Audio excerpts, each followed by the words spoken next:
Hello, everybody. Welcome to the stream. I'm Scott Fox, lifelong insurance nerd, and tonight we're going to make Medicare simple. This is also my very first live stream, so go easy on me. Hopefully, you could actually hear me. And I'm live here taking messages, so if you have any questions, please go ahead and drop them in the chat, and I'll be getting to all those. Even if you're watching this on a replay as opposed to watching it live, I will go ahead and answer all the questions in the chat. So if you need anything, go ahead and give me a question. All right. So thanks for joining me. Annual enrollment is just a couple of weeks away, and I know it can feel overwhelming. Everyone is getting hammered with mailers and commercials and spam emails and naughty telemarketers, well-intentioned friends and family, But here's the good news. I am not here to sell you anything today. This is purely educational. And while I'm going to start with a little bit of pre-planned presentation to break the ice, I'm here to answer whatever questions you may have. So you don't have to figure it out alone. I'll walk you through what to gather for a review and how the process works and answer all your questions live. So go ahead and drop your questions in the chat. And if you're just here watching or listening, that's fine too. But to get us started, I'm going to throw out a couple of the most common questions that I get every year. So first off,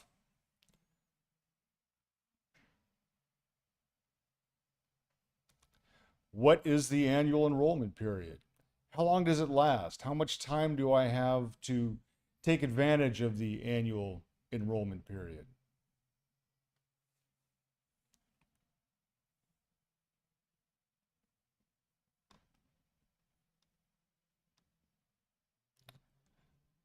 So, annual enrollment period, or AEP, is Medicare's yearly open season to change your coverage. It runs every year from October 15th through December 7th. Any changes you make during AEP go into effect on January 1st. So what can you do during AEP? There's a couple of things, and it depends on what phase you're at in the process. You can switch Medicare Advantage plans if you already have one. You could switch your Part D prescription drug coverage. You can move between original Medicare plus a Part D plan and a Medicare Advantage plan, or vice versa. You could also enroll in a Medicare Advantage plan for the first time if you've been flying naked on just Part A and B without any kind of a plan. You can enroll in that as well. So Medigap rules are a little different, separate underwriting rules, that kind of thing. So we'll get a little more into that in a bit. So drop your questions in the chat. I'll try and make this all easy for you.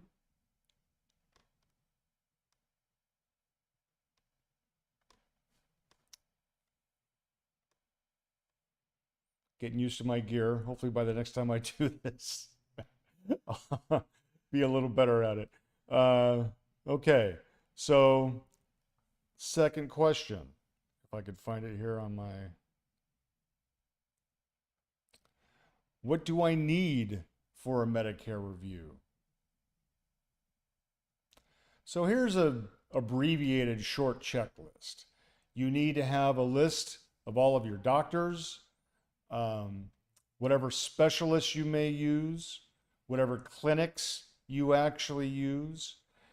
You want to have a complete list of your prescription medications, and you want to get out the bottle and look at the label for every med and make sure that you know the dosage, how often you take it, what is the quantity, So, are you getting a 30-day supply, a 60, a 90-day supply, all that kind of thing? Um, Also see whether or not it is brand or generic. Pay special attention to what they call the form.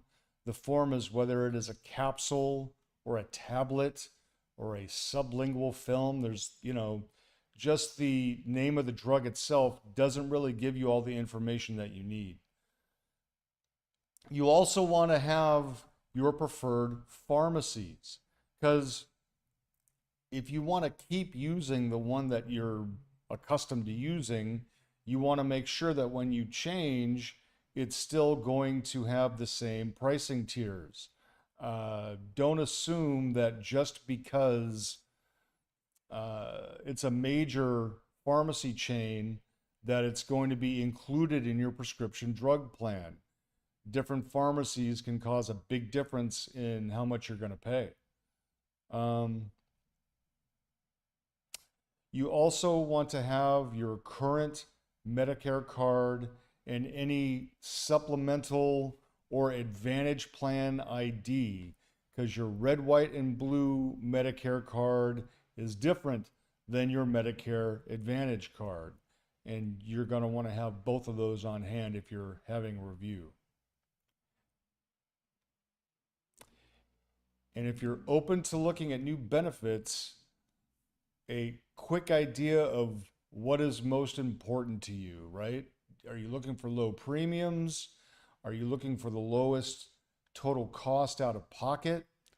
Are you looking to pick up extra perks like dental, vision, hearing, that kind of thing? With those 5 things, we can compare plans apples to apples and make sure your doctors are covered, your medications are affordable, and you're not paying more than you need to. Or, if you're more of a rugged individualist and you like doing all this stuff all by yourself, no judgment, this will still make you well prepared to make informed decisions when it comes to, should I keep my current Medicare plan, or is it time to switch? Does it make sense to switch? So simple, clear, stress-free. If this is helpful, by the way, please let me know in the chat. Drop a like and tell me what city that you're watching from. That way I know what questions to answer next. Also, Medicare and Medicare Advantage plans, well, I should say Advantage plans specifically, supplement plans specifically, they vary by zip code. So where exactly you're calling from makes a big difference. So, Medicare Advantage versus Medicare Supplement. Now, this is a hotly debated topic. And as with most things having to do with insurance and money, well, having to do with money and finance as well as insurance for that reason, there is no one size fits all answer. The answer to this question depends on you.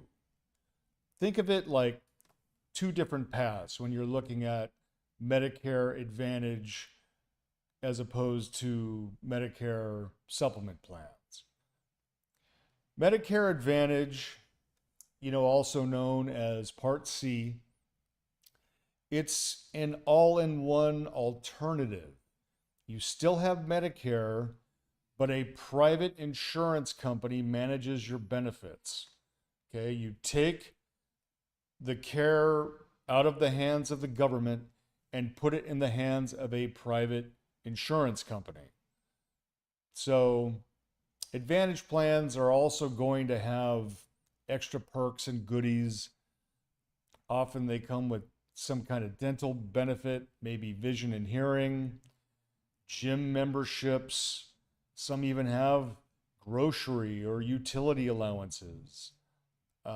Some even pay part or all of your Part B premium in the form of a rebate. all of this equates to a lower out-of-pocket minimum monthly payment than you get with Medicare Supplement. Because not only do they cover all of the same benefits that your Part A and Part B plus a Medigap plan covers, they also have extra goodies, and sometimes they'll even rebate your premium. Even if there aren't any extra goodies or you don't take advantage of that, the premiums are as low as $0 a month. I think the average nationwide is around $17, and that's definitely cheaper than a part, or I should say a Plan G is going to cost you. So what's the trade-off? Well, the trade-off is networks. You are almost always going to need to stay within a specific list of doctors and hospitals and pharmacies in order to get the most out of this plan. So, and also, in addition to networks, you need to go see a primary care physician before you see a specialist. Sometimes there are going to be prior authorizations from the insurance company themselves, right? So that means that you need permission to have certain procedures or to go see certain specialists. Now, a Medicare supplement plan, on the other hand, also called Medigap, it works alongside original Medicare. So you don't surrender your Part A and B to a private insurance company. You keep Part A and B with the government. Original Medicare pays first, and then your Medicare supplement plan will step in and pay whatever it's supposed to pay depending on what kind of plan you get. You know, benefits vary depending on which plan you choose as far as a Medicare supplement or Medigap goes. Okay? So your Medigap plan is going to pay whatever's left, the deductibles, the co-insurance, right? The big perk here is freedom. You could see any doctor or hospital in the US that takes Medicare. The trade-off? Well, Medicare supplement plans have a monthly premium. They're going to be much higher than your Medicare Advantage premium. You also need to get a separate prescription drug plan, which is going to be another premium. So you don't have this all in one thing. You've got a couple different cards to keep track of, and you're definitely going to raise what I like to call your minimum annual out-of-pocket. See, when you factor cost of insurance in, that means you're going to pay a certain dollar amount every year, whether or not you ever see the doctor. So here's the bottom line, right? An Advantage plan equals one card, lower premiums, probably extra perks, but you've got networks. You've got prior authorization. Sorry, I keep losing my finger. And you've got more rules to follow. The supplement plan is going to be a higher premium, no networks, predictable coverage, and more freedom to see whoever you want to see, right? So which path is right for you? You've got to make that decision yourself. Any agent, well, I mean, it comes down to different tools for different people. But I'm trying to say, if you have an agent or a telemarketer that is trying to twist your arm into one or the other without getting to know your own situation, that's a big red flag to me. They're either too lazy to take the time to find out about your situation, or they only sell one type of plan. And if all you have is a hammer, sooner or later, everything starts to look like a nail. That's why a review is so important. And before I move on from this, two big differences between these types of plans. A Medicare Advantage plan is available on an open enrollment basis. In plain English, what that means is you can get into one without medical underwriting at specific times of the year every year. With a Medicare supplement plan, you have an open enrollment once. When you first turn 65 and enroll in Part B, you have 6 months of guaranteed insurability, no medical underwriting. During this initial enrollment period for Medicare supplement, you have the right to choose a plan, and the insurance company cannot tell you no. To me, this means that you should at least look at a Medicare supplement plan during this time and make a decision which path do you want to take. Because later, if you become sick and you're outside of that 6-month window, you can no longer take that path. The insurance company can decline you, from a Medicare supplement plan. So ultimately, you need to be able to afford the premium, right? If an insurance plan is presented to you and you can't afford it, that's the wrong plan. End of story. So please don't forget to hit that subscribe button so you'll never miss a Medicare tip or one of these live Q&As. We really appreciate it. I'm sure the next time I'll have my gear more ironed out and this will go more smoothly. All right, question 3. Whoops.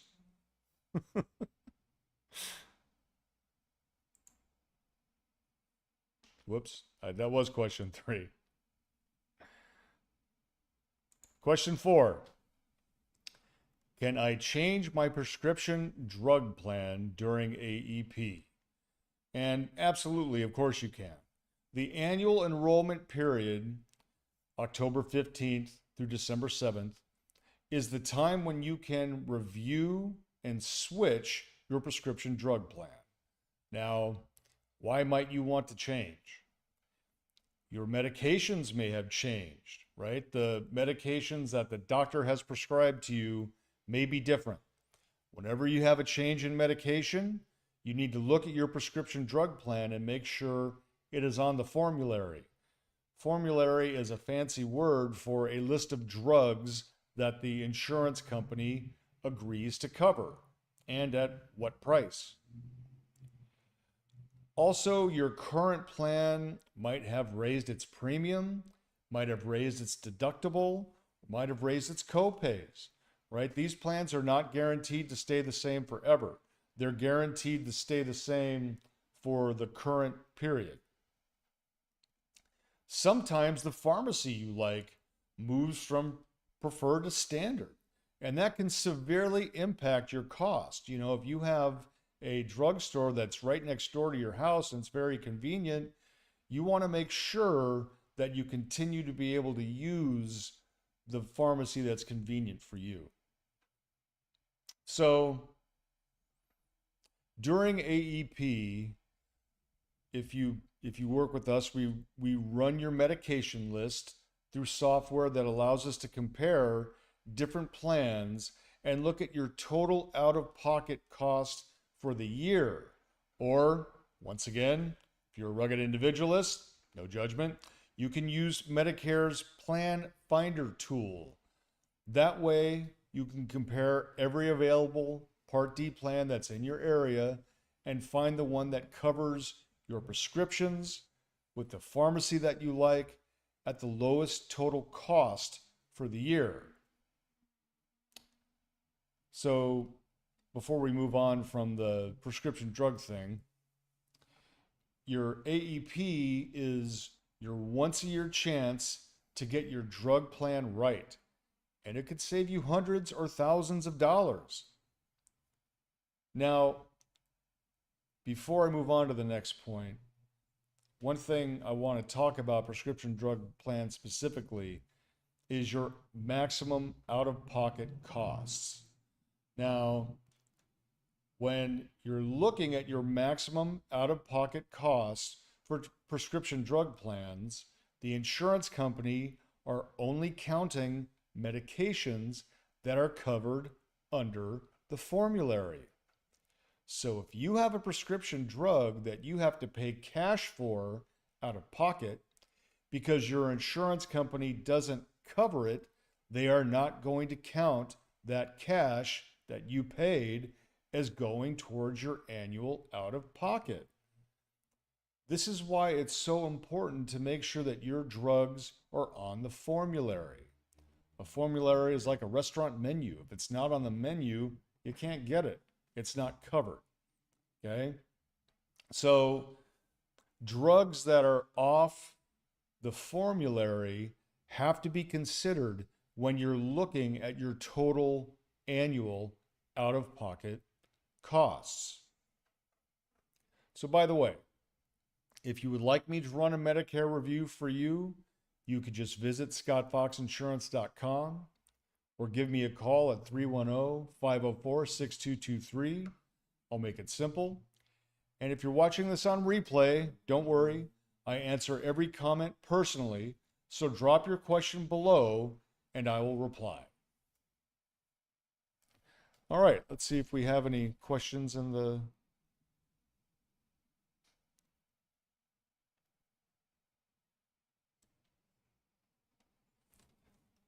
All right, so everybody, I want to thank you for tuning in today, or tuning in later if you didn't happen to catch the live stream.